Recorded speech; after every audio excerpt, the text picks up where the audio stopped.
o meu verdadeiro nascer, o meu desabrochar, o meu acreditar, a minha fé. Uma noite fria, quinta-feira, abril, quase que um dia comum, se não fosse a minha enlouquecida vontade de escrever o que estou sentindo diante da última semana que vivi. Como que uma injustiça não dividir com os demais, embora eu tenha mais do que tagarelado ontem e hoje sobre isso, mas que ainda assim não vai ser o suficiente.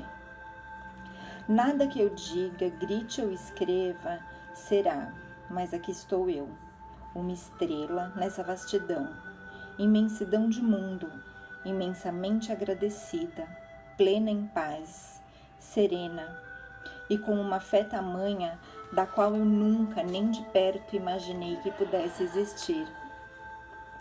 Ontem o meu pai foi viver em um outro plano, sereno e em paz. E daí, e de uns dias que antecedem a isso tudo que começou. Sabe, eu fui educada na igreja católica, fiz comunhão, crisma, casei, batizei meus filhos, sempre acreditei em algo muito maior que nós, que existe, muito além do que podemos imaginar. Sempre fiz minhas orações dentro de um normal, assim mais ou menos, e tudo bem, tudo certo, vida seguindo. Mas desde que meu pai adoeceu fisicamente, pois outros fatores já o haviam levado de mim, aquele que era o meu pai, coisas começaram a acontecer e é sobre elas que eu vou contar. Uma dor nas costas, que era uma pneumonia, que precisou ser operada pela quantidade de pus. Nisso foram 5 dias, no 6º dia, no horário de visita na UTI, não me deixaram entrar. Fui encaminhada a um lugar chamado Sala da Família e sabia que aquilo não era nada bom. O médico me posicionou que o quadro dele havia se agravado, pressão e batimentos e saturação caíram às 4h30 da manhã. E o meu pai estava agora entubado e sedado, condição diferente da anterior. 4h30 da manhã, inclusive, foi o horário em que eu acordei num sobressalto pensando nele. Ouvi todo o relatório médico, que não era nada bom, que liberou as visitas em qualquer horário, o que era melhor, o que era menos bom ainda, e entrei para ver meu pai. Quando entrei, ele agora cheio de coisas, aparelhos, meio assustada, minha primeira reação foi chorar muito. Segurando a mão dele, fui me acalmando, avisei a minha mãe, a minha irmã, enfim. E simplesmente ali eu não era mais eu. A partir daquele momento algo começou a se transformar. Primeiro, porque após falar com o médico, eu ia entrar e vê-lo, ficar um pouco e ir embora. Afinal, o que eu poderia fazer lá por ele? Mais nada. Mas o que eu não me perguntei foi o que ele, mesmo naquelas condições e naquele momento, ainda poderia fazer por mim. Que força maior, que amor, que entendimento era aquele? Só sei que entrei e não consegui sair de lá. Tudo que eu não consegui era sair daquele lugar, daquele quarto de UTI, do lado dele. E eu estava em paz com isso, sem medo, sem pesar, mas muita paz. Eu rezei muito em voz alta, com as minhas mãos impostas sobre ele. E tudo o que de mais lindo, puro e amor que existia em mim, de alguma maneira saíam delas e era encaminhada ao seu corpo. Cantei, e quando eu não fazia isso em voz alta, fazia em pensamento. Já era tarde da noite, eu havia passado o dia todo querendo falar com ele, mas quando ia fazer, minha voz embargava. E não queria que ele me visse triste. E mesmo sedado, e também ele já há algum tempo nem me reconhecia mais. E além de tudo, talvez ele nem fosse me ouvir. Então por que falar? Fale porque você quer falar, porque sente vontade de falar. Mesmo se ficar triste, fale. Digamos que o anjo soprou umas palavras em forma de intuição, e aí foi. Estava em pé ao lado dele, na cama, a minha mão direita encaixada na dele, de leve.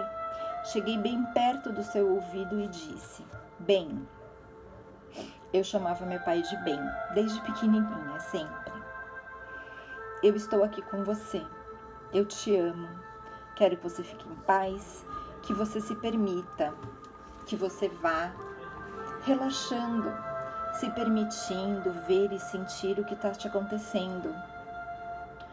Quando eu dizia isso, eu me referia ao que já estava vindo da espiritualidade, do que estava sendo preparado para ele, para sua passagem.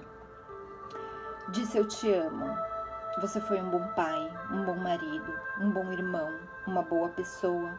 Fez o melhor que você sabia, que você podia. Estamos aqui para aprender mesmo. E foi tudo bom. Está tudo certo. Eu te perdoo e peço que me perdoe também." Nesse instante, o meu pai, que já não tinha lucidez há algum tempo, não me reconhecia mais, estava entubado e sedado.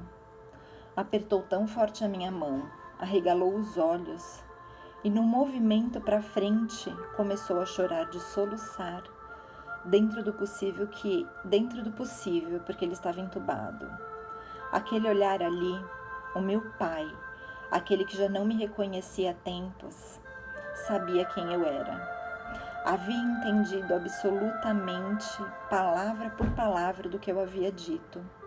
E num choro quase impossível, consentiu com minhas palavras. E dentro de um olhar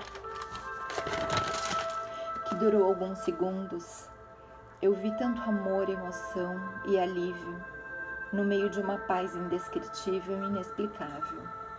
Fui acalmando ele e precisei chamar a equipe de enfermagem e pedi para que aumentassem a dose de sedação.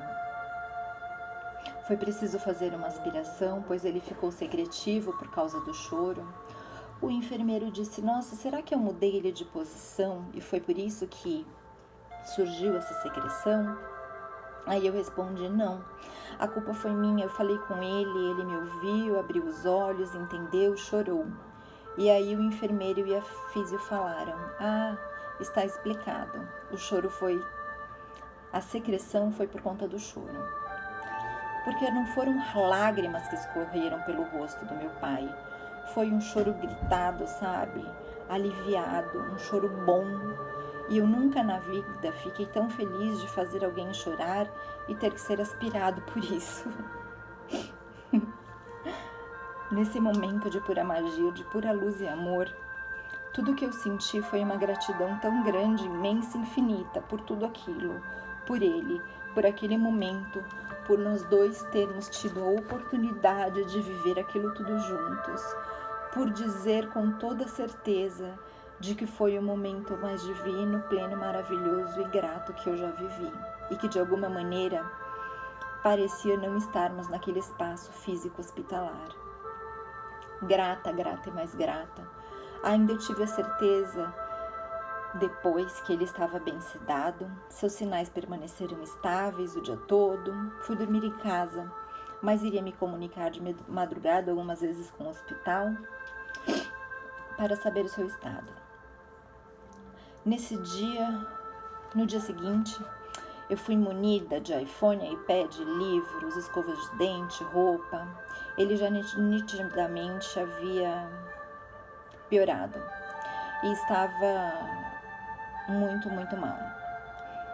Eu tinha certeza que este dia ele não ia reagir a nada. também não precisaria, já havíamos nos despedido da maneira mais linda e repleta de amor que há. Mas nem por isso ele deixou de ouvir as minhas orações, que eu fazia baixinho no seu ouvido. Eu colocava mantras no meu celular, tocando ao lado dele, e o enfermeiro me perguntou: "Ai, que legal, ele gosta de mantras?" Aí eu respondi: "Eu não sei, mas eu gosto. Sei do poder deles e o quanto fazem bem. Então ele está ouvindo." E sorrimos com isso. Nesse dia eu estava mais serena, tranquila, em paz. Mais ainda, se é que isso era possível, mas era. Desde o momento de intubação e do informe da gravidade quase recuperável do caso, mesmo precisamente naquele momento em que eu entrei no quarto, eu só pensava que não iria deixar ele morrer sozinho, que eu não queria que ele se sentisse só e que ele não se sentiria assim. O dia foi passando, apesar da piora, em alguns momentos estável. Decidi ir dormir em casa, mas meu coração já estava mais apertado hoje. De noite, deitei sobre ele e chorei muito, apesar de estar em paz. Sentiria saudade, estava triste. E esse dia foi mais difícil ir embora, tanto que eu fui bem de madrugada. No mesmo esquema da noite anterior, liguei para saber se ele estava estável. E nenhuma mudança de quadro. Até que recebi uma ligação às 6h15 da manhã pedindo que fôssemos ao hospital. Eu e meu marido Márcio fomos até lá e tivemos a notícia do falecimento que ocorreu às 5h10, sem grandes alardes, sofrimentos, somente tudo devagarzinho foi parando até parar. Depois de todas as informações burocráticas, pois agora deveríamos cuidar delas, pedi para ver meu pai, porém ele já não estava mais no quarto, ele já descido para o necrotério. E a ideia de ver ele lá não me agradou. Além do que, com uma nitidez tão clara, eu sabia e sentia com toda certeza de que ele estava bem, e ali era apenas o seu corpo. Não o que de fato ele era, ou é, e é. O que ele é não havia morrido, apenas se transformado. Bom, nada de tão absurdo o que eu disse. Acredito que todo mundo crê em alguma coisa, mas aí é que está a diferença. Eu não só creio mais, eu sei tão claro e certo, como eu tenho um caderno e uma caneta agora nas minhas mãos, eu sei que há um outro lugar, porque em alguns momentos eu estive lá com ele, eu senti, eu vivi, eu vi e ele existe. Esse lugar, o chamado paraíso, o céu, ou como queiram chamar, é real. E tudo teve uma clareza tão grande no meu entendimento que através das minhas singelas palavras jamais sereis capaz de passar para qualquer um de vocês o quanto é real. E é imensamente tão maior do que podemos supor de amor, serenidade, paz, acolhimento, perdão, entendimento. E lhes garanto que eu não senti 1/1000 do que tudo aquilo significa. Meu pai me trouxe ao mundo 2 vezes, quando com amor me acolheu nos seus braços ao nascer, e quando ao se mudar para o outro lado, no dia em que ele morreu. Gratidão e muito amor.